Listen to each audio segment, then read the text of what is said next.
5 seconds to submergence. Submergence deep into the absurd.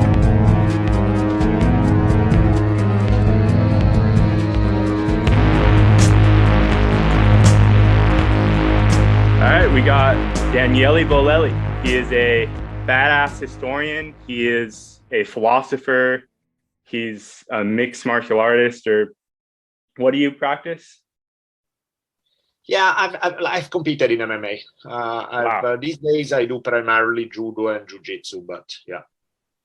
Yeah, that's intense. And you're also a professor, right? Yeah.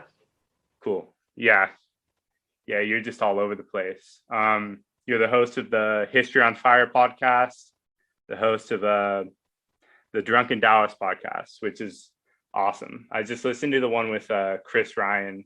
Yeah, which like for anyone listening, you should definitely check that one out. Cool. Yeah, so I was going to read off a quote from Marcus Aurelius's Meditations, since you just did that episode on History on Fire. But as I was looking through my books, I found this other quote kind of related to history by Soren Kierkegaard.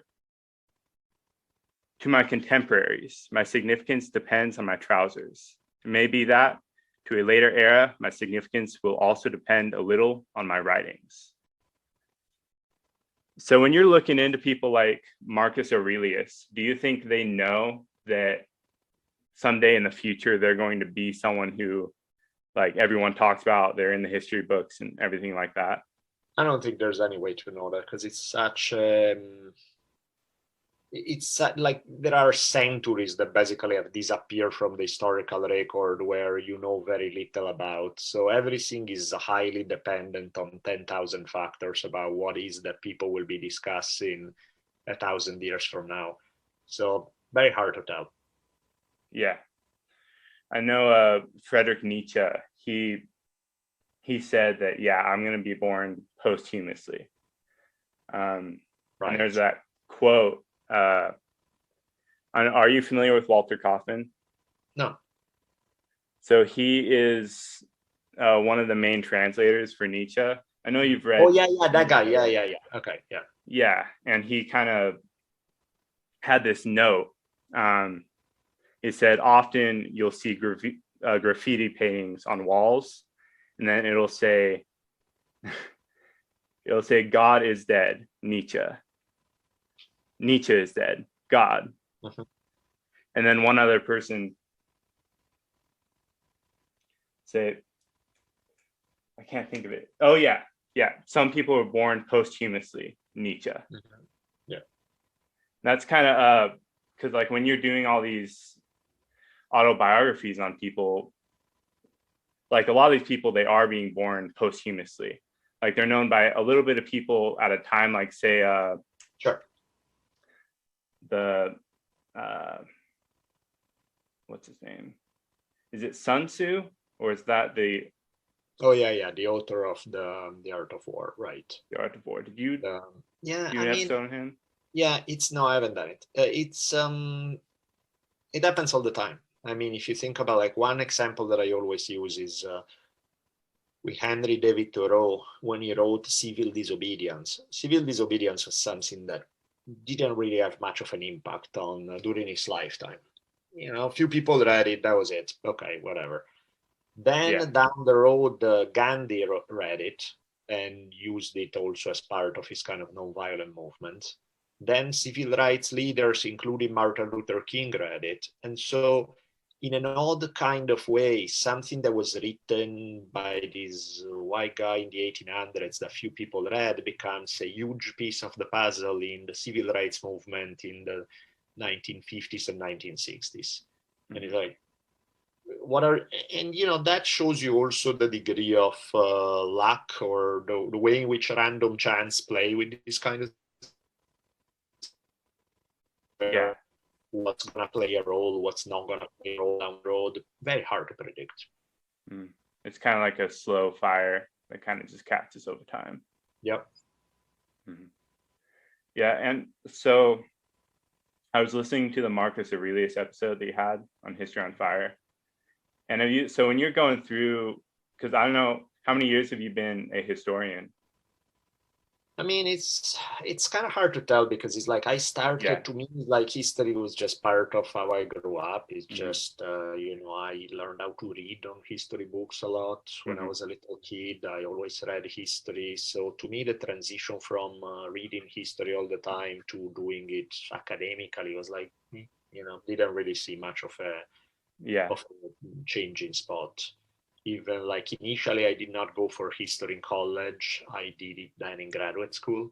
So it was really kind of a transition over time. What did you study in college? Originally, I went for anthropology, but then I Oh, really wow. didn't like it. So I was like, okay, screw it. I'm switching to history. Yeah. Yeah, that's what I did with business. I was like, yeah, this sucks. I switched to math, but Right. yeah. So at like through your years studying history, what have you noticed? What are the because there's a certain like cyclical nature about history where things will kind of go and or like certain civilizations or certain ideas they'll go in stages of um, growth and then collapse. Sure. And what are kind of some of the signs for a civilization that will collapse soon? Well, one of the things that you see happening quite a bit is the tendency for short-term gain. So usually when you have a society where it's kind of highly unbalanced in the difference in wealth between the top and the bottom, and I don't mean that there is difference, because of course there's always going to be difference, but the difference become absolutely extreme. Usually to preserve the society going longer, you need to restructure it a little bit, but almost unfailingly, whoever is making the money at the top doesn't want that. Mm-hmm. Because it's like, no, I like my money and I want to make more and more and more. The problem is that that creates usually instability at the bottom, where you have too many people who now are running out of basic things to have a semi-decent life.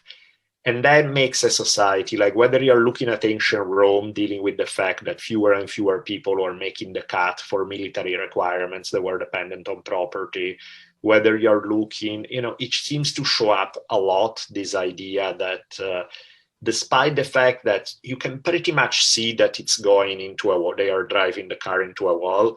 The idea is like, well, we're not there yet. So as long as I still can enjoy this ride, who cares? And it's obviously eventually doesn't lead to good things. But sometimes the people involved don't care either because they are dumb or because they are not dumb, but they think like, yeah, that may happen in 2 generations. What do I care? I'm not going to be around in 2 generations. So that's it.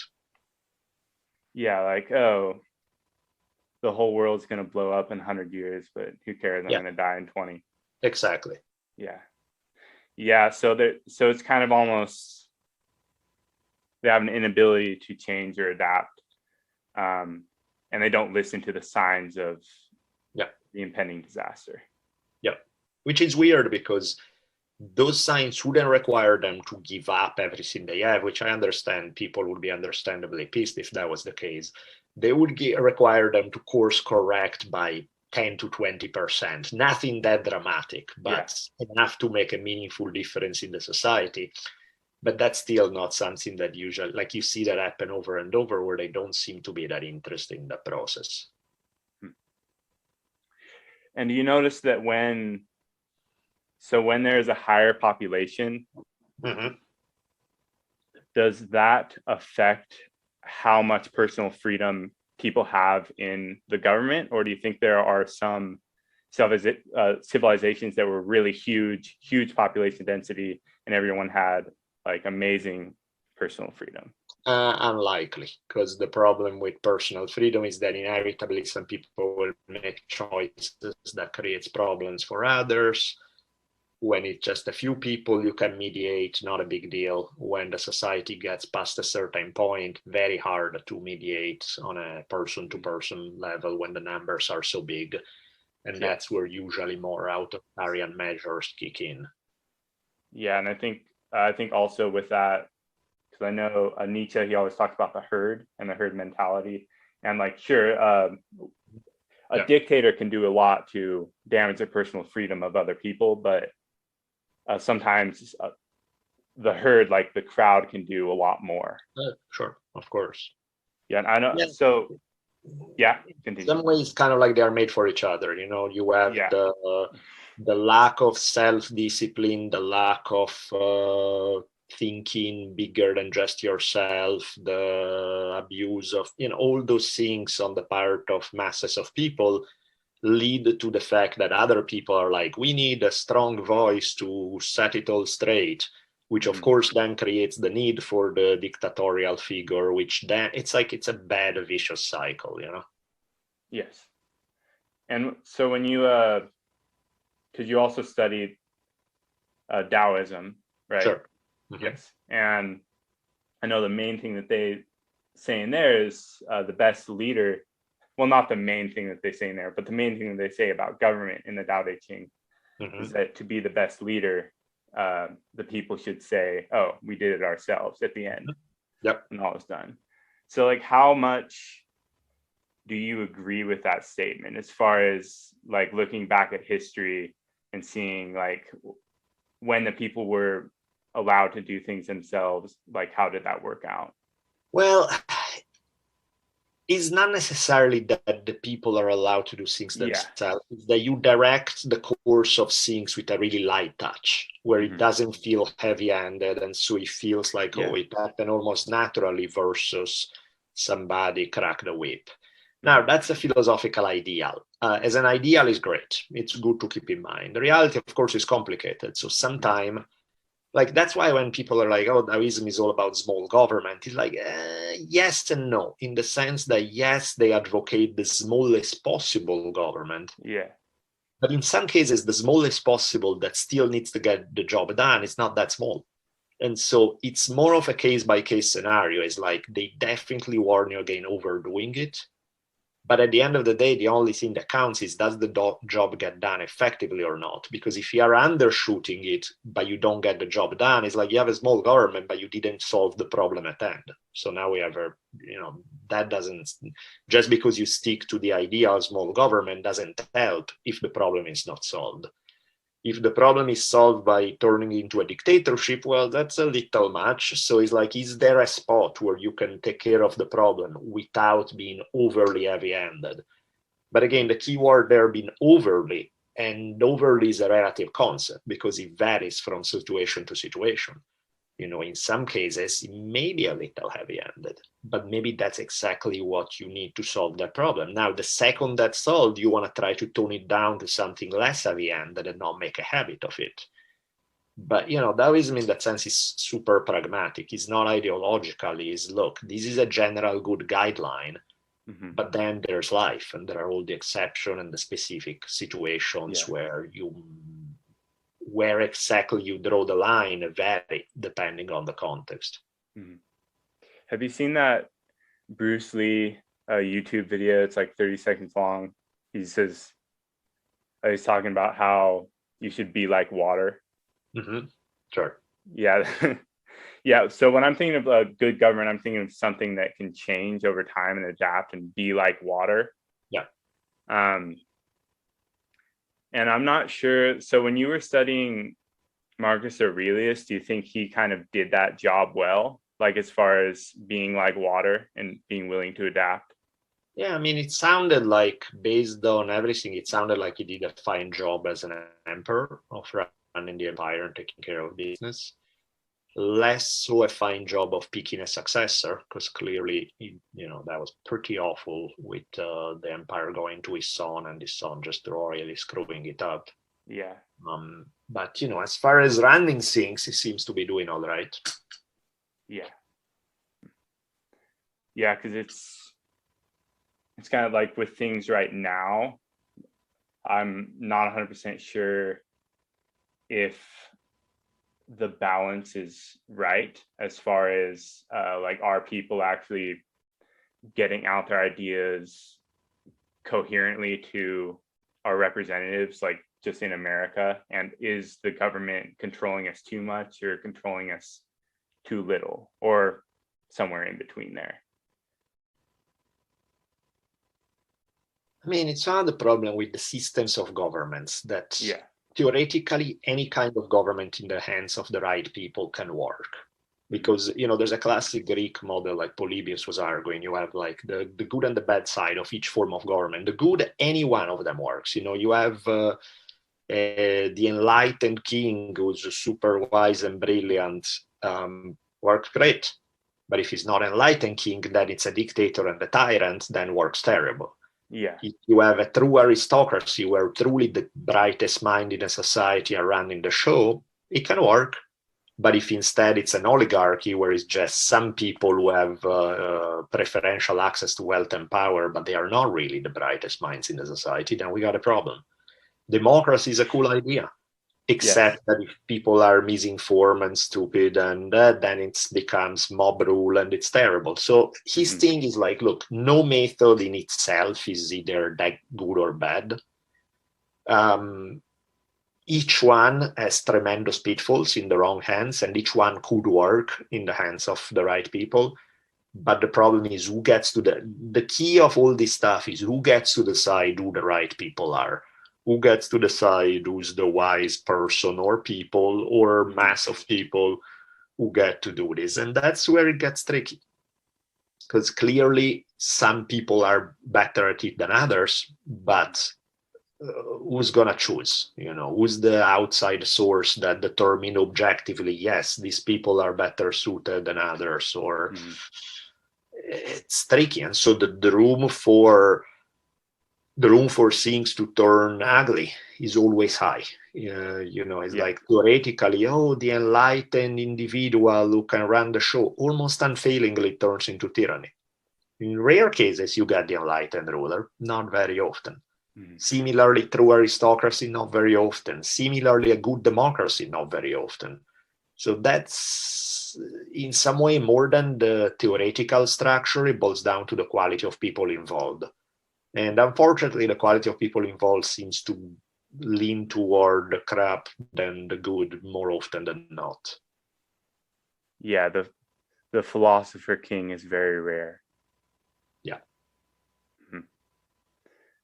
Yeah. So do you think part of this, as far as things kind of shifting in the wrong direction, do you think part of this is because most people at least, that kind of form into these mob groups and like get this mob mentality, I think they kind of get controlled by ideals and ideas, and they kind of like, they have like, Christianity or Judaism or Islam or just whatever hanging over their head, with like these really charismatic people who are like screaming at them and telling them, you must do this, this, and this, like thou shalt not.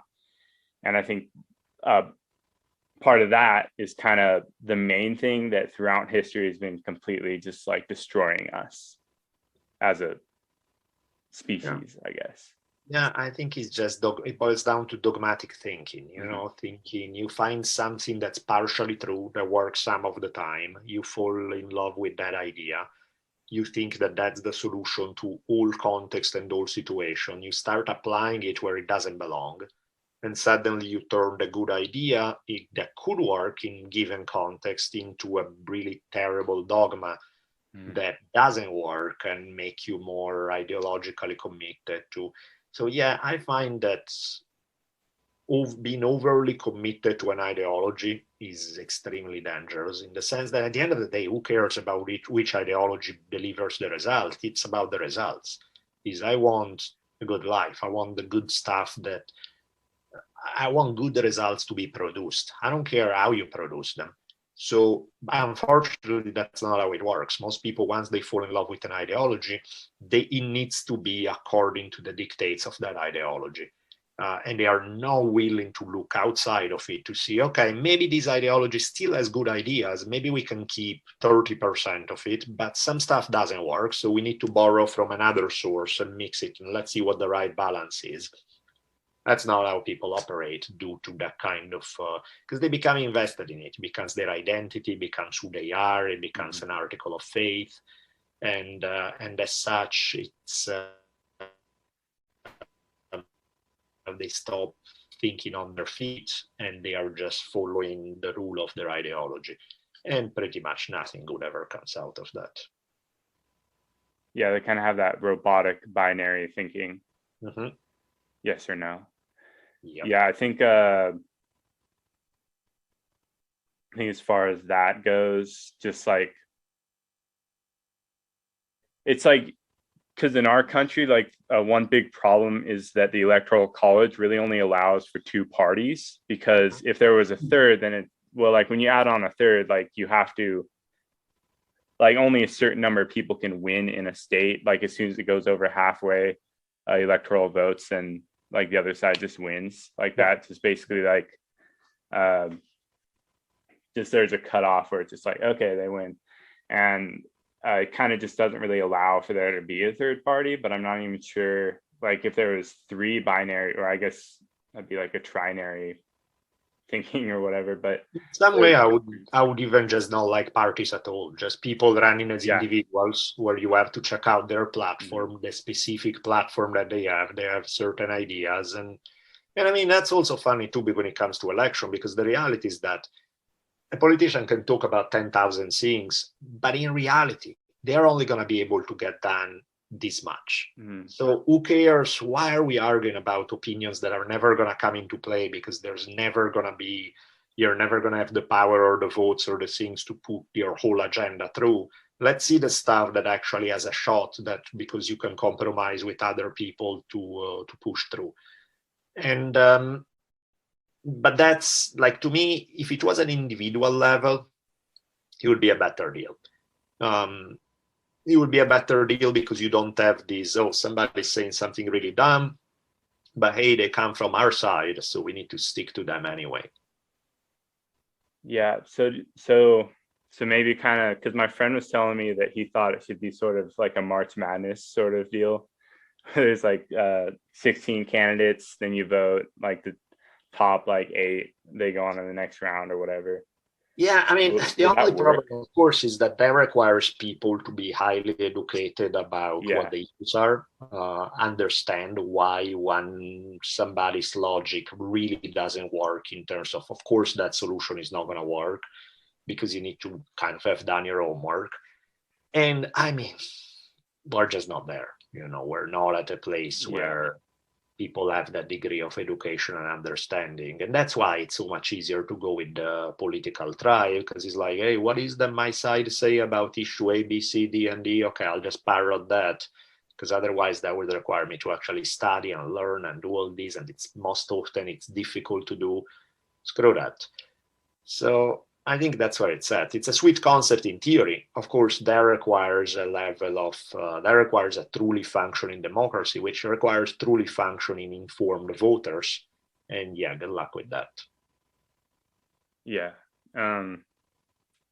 So do you know of any past civilizations that were almost like completely free of dogma, or do you think that even exists if it's a civilization?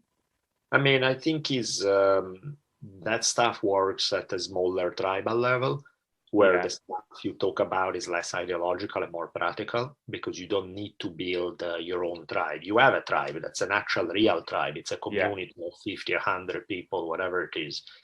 You don't need to subdivide based on ideas within the society. So I think it works much better in that sense for small societies. Yeah. Not that easy to make it work once the numbers grow big enough. And in Yeah. some way, to me, it really boils down to, like, we spend so much time talking about ideas and ideologies and this philosophy or that one, or it's capitalism, communism, or this religion, that religion. It's like the focus.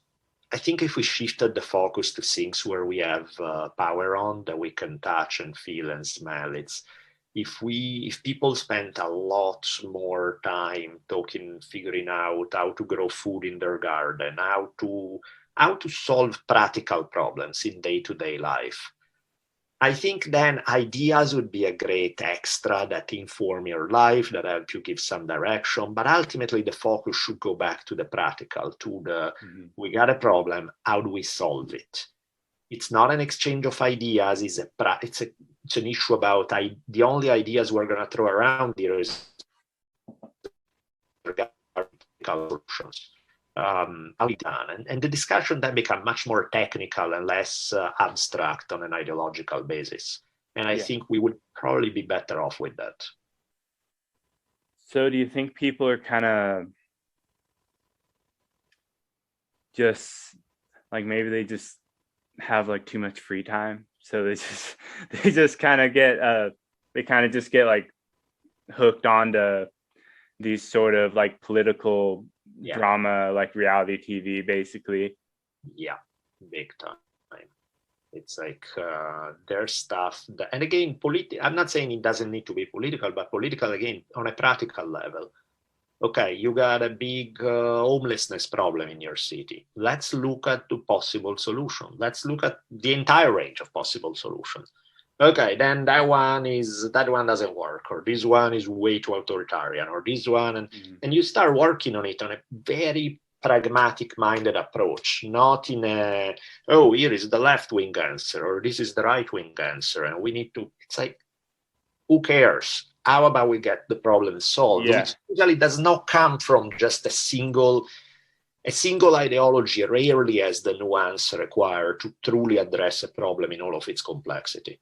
And so to me, it's like political is fine with a pragmatic emphasis, not with the ideological, let me kind of get my side to, let me show them that I'm presenting our view against those guys. It's like, that becomes a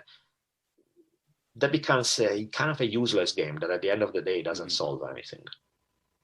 So if you were to design a school, like a school system, how would you help children like learn how to not be a binary thinker? Right. I think in some way, and the problem with designing a school or anything that involves, it's almost like the same as the political thing. It depends on the people involved. Because you can design the perfect system, but if you put the wrong people there, it's like, you don't want to hear it kind of thing. They can say all the right things, but if they have the wrong presence, the wrong credibility, it's not going to work. Like the policing system. Yeah. So assuming that you can get somebody who kind of has it, who's good at it, who can read the room, who can tweak it and adapt in the situation, then I think like a big emphasis should be on looking at, I think really just looking at issues on like hammering on nuance over and over. It's like you show this, okay, that's a good idea. That seemed like it could work.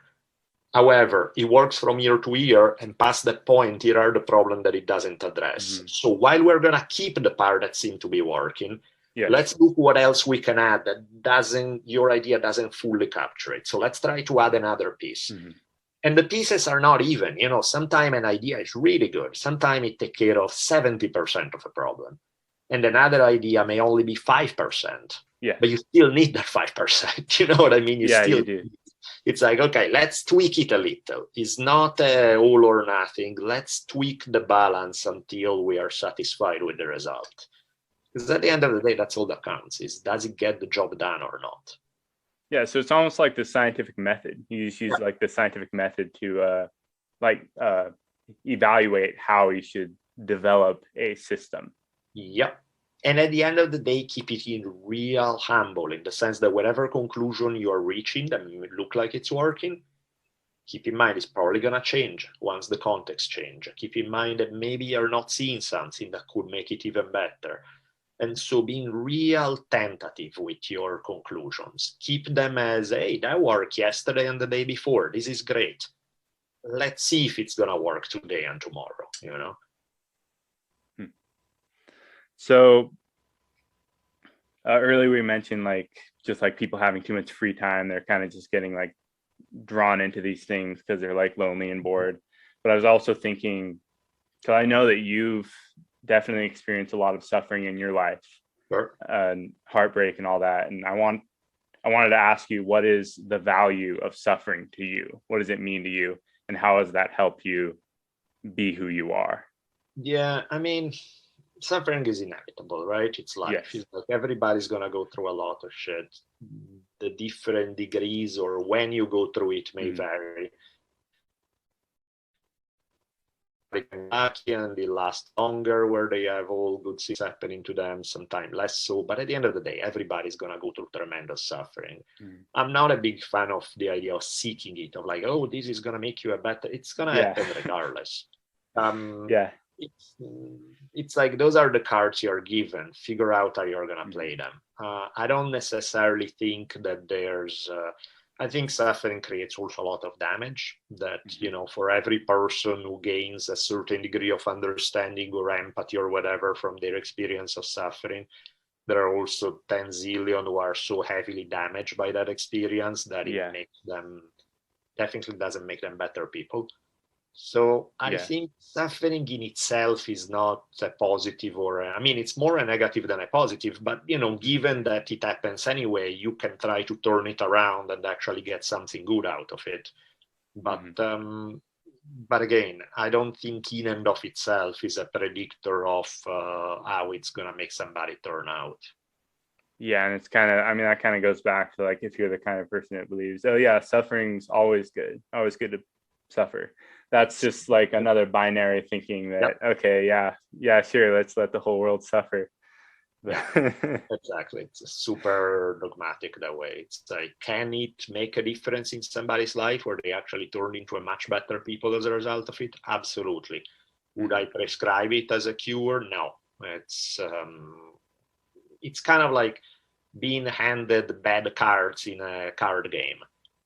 Yeah. Can you still make it work? Can you still do something good? Can you in some way show that you are even better as a result, that you can play a good hand with crappy cards? Yes. But that's just the cards you're given. They are not good. It's like, I would rather get 4 aces. You know what I mean? It's like, I don't know. It's like, so it's, yeah, I think people sometimes develop too much of a cult of some experiences that they go through, and it's like, oh, suffering is what made me who I am. Yeah, it's also what made a bunch of serial killers who they are, because they got heavily stunted by their early suffering, and it screwed them up, you know? So I'm like, yeah, I think it's kind of, well, it's who's getting affected by the suffering, what kind of suffering it is, what's the degree of the suffering. I mean, there's like a million variables that kind of go into a person being a person. And I mean, I know I kind of talk about Nietzsche a lot lately because I've been reading a lot of his stuff, but he kind of talks about the myth of causality in a lot of his works, and how when there's an effect, when something happens, we automatically want to associate that one effect with one single cause. Yeah, of course. But in reality, there's an infinite number of causes that led to that event. And that's kind of the reality of the situation. And as far as like someone like say Marcus Aurelius, I mean, he had a pretty good life. But like, as far as suffering or pleasure making him into the person that he was, those kind of are nothing compared to like everything else that made him who he was. Yeah, there are 10,000 factors that go into it. That's why you can see kids who grow up in the same household with the same education and they come out radically different. You know, environment and education and the stimuli you're exposed to definitely shape you, but they are one factors who shape you among others. So it's like, it's not a 1-to-1 ratio where you put this in and you're gonna get this result. It's like, you put this in and that's a factor that will help shape something, but it by no means determine it 100%. So do you being an anti-dogmatist, like someone who's like really against dogma, do you think that can almost be like turned into a dogma itself? Yeah, that's why to me it's like, even in Taoism, it's kind of like, okay, there are no absolute rules except when there are. Yeah. You know what I mean? It's like, generally speaking, no, absolutes are not a healthy thing. However, there are a few cases in life where they apply. Like I use this as an example. You hear like, you think about some of the absolute in like, you shall not kind of thing, you shall not kill, except in war, except in self-defense, except this. So it's like, it's not really you shall not. It's like, not a good idea. However, there are plenty of occasions where that applies. So that's more, there are no absolutes. But then also think about something like rape. There is no self-defense rape, you know what I mean? There's not a single context in which that's ever justified in any way, shape, or form. That's an absolute. That's pretty clear cut, that there's no context, doesn't even matter at that point. It's just bad across the board, period. So not many things in life are like that. A lot of things tend to be more case by case, but of course there are some that are. So even flexibility, generally speaking, is really healthy, except in those rare cases where it doesn't apply. Yeah, it's kind of like it'd be ideal to have a world where no one killed each other, but sometimes, I mean, someone's trying to kill you. So Yep, exactly. What are you going to do? So as far as someone who's, say, like enslaved by an idea, like how much do you think that can affect how they go out and behave in the world, as far as like from a moral standpoint? I think a lot, because you are thinking that you're doing it in the name of the one good ideal. So anything you do ultimately is kind of a means justify the end kind of thing. It's like, well, it's like there have been a zillion people in history who are honestly convinced that they are good people and they are doing good things. And in the name of being good people and doing good things, they burn witches in the public square. You know what I mean? So it's like, or, it's all in the name of a more just society through communism. So, oh, well, we got to kill a few million people. Or in the name of, it's always in the name of some great ideal, you know what I mean? But it's like the result of, so just the fact that it's in the name of a good idea doesn't really guarantee crap. Never mind that it's debatable whether it's a good idea or not. But even assuming it is, that's unfortunately... And that's where I feel like there are so many people today, and social media give you an insight into them that you didn't have before, where you see their thoughts a lot more clearly than you did before. Based on how they behave in day-to-day life, you could think like, wow, what a sweet and nice person. And they are a sweet and nice person in the right context. But then you see some of the thought process behind, or some of their ideas about some specific issues, and you're like, ooh, wow, that's a lot uglier than I thought. And does that mean that they are not nice people? They are nice people in those particular contexts, in those situations. They will help you, they will feed you, they will smile at you, they will... In another context, they are not the people you want to be around. And I think that makes it a little tricky. That's why I find almost the emphasis on more practical things would actually keep people, and there would be a lot of people who would be much more pleasant if they stuck to a more practical approach to things. Yeah, so it's almost like a ghost is like possessing them. Yeah, they just become these like...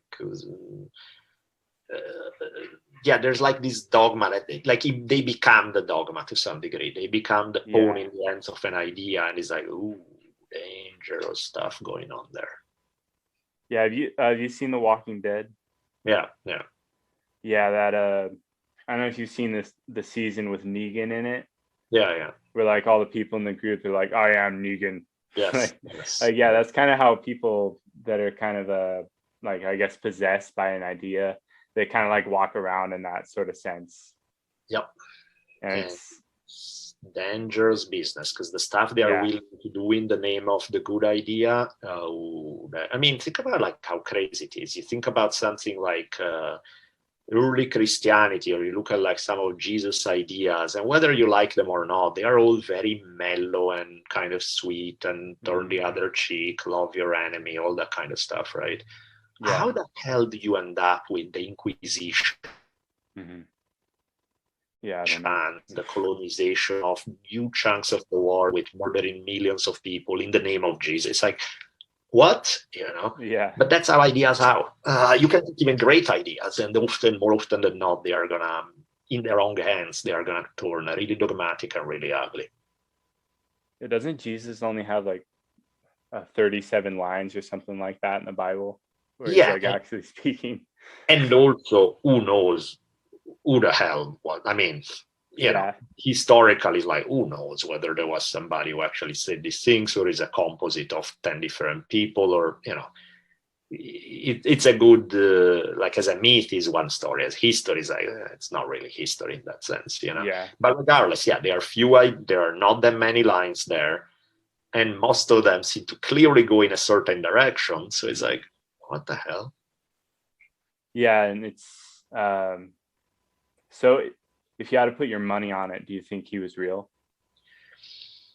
I don't know. I mean, it was there probably an original something that gave a seed to build on, some historical figure, probably.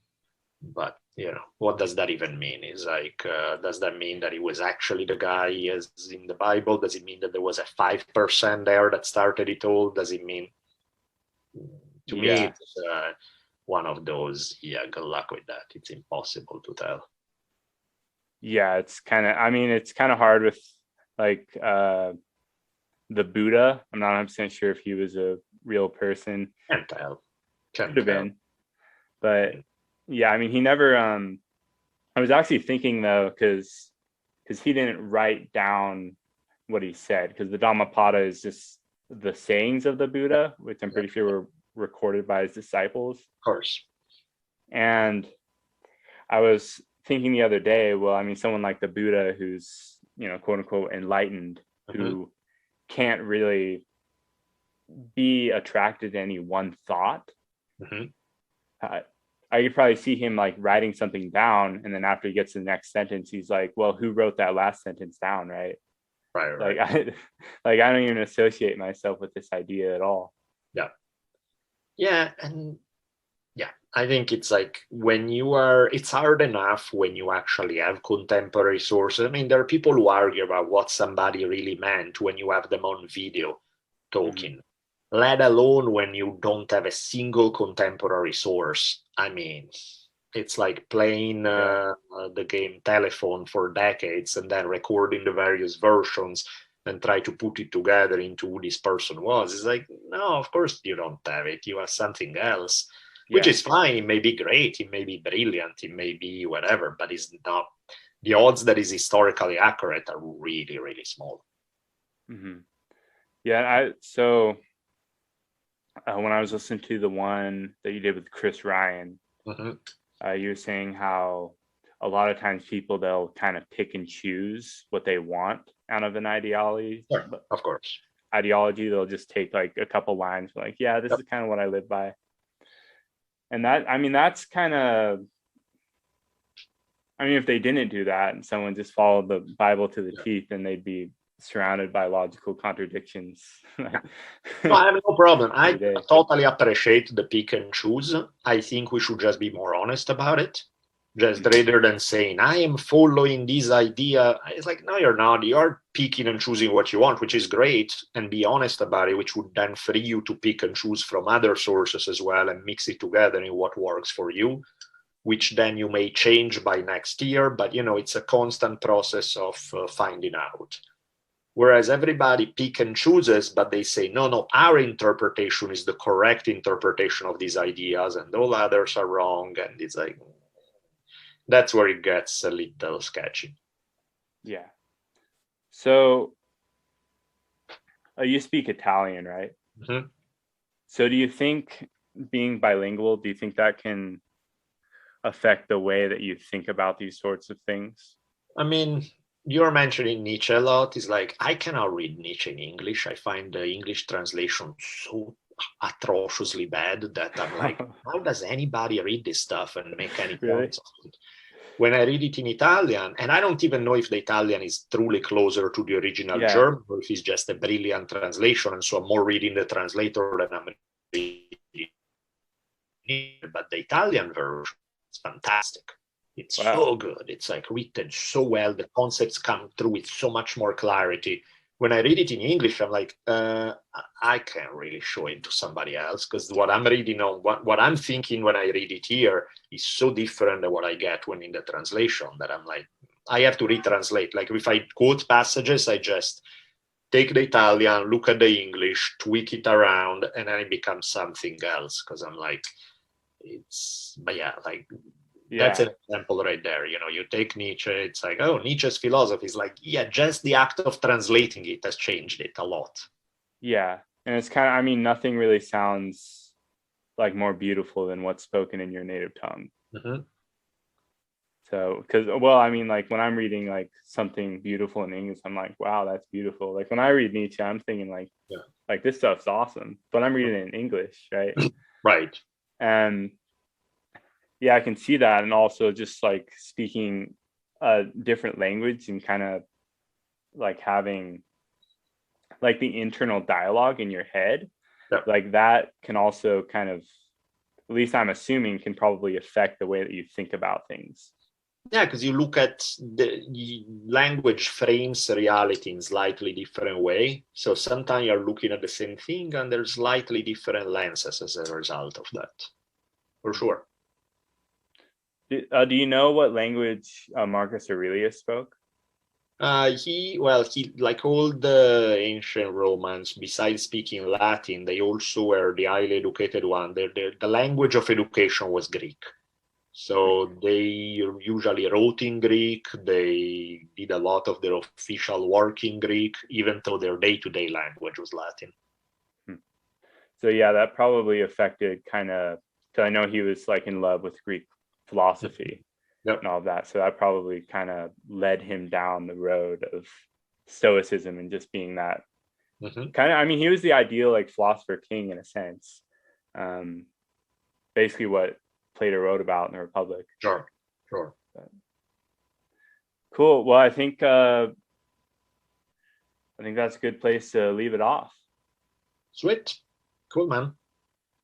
Yeah, thank you very much for doing this. And so you're the author of 50 Things They Don't Want You to Know. Is that the title? I think it's that one is 50 things. It's like 50 things you're not supposed to know. And that one is specifically about religion. That one is probably the only book that's, I mean, I consider it mine and not, in the sense that, you know, they had a framework for how they wanted it to be, and it's just me filling in 50 fun stories about it. Yeah. Mine, I consider more on the warrior's path. That's more about philosophy and martial arts. Create your own religion. That's a little more about the stuff we're talking about now. Yeah, I just ordered that this morning. And then Not Afraid, that's a bit more somewhat autobiographical. I mean, it's still about kind of ideas, but it's there's a more personal aspect. Cool. And then where can people reach you at?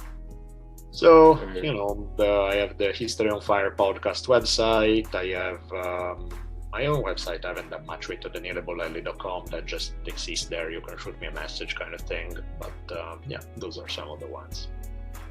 Cool. Yeah, I'll just throw all those in the show notes. So. Sweet. Awesome, man. Thank you for listening.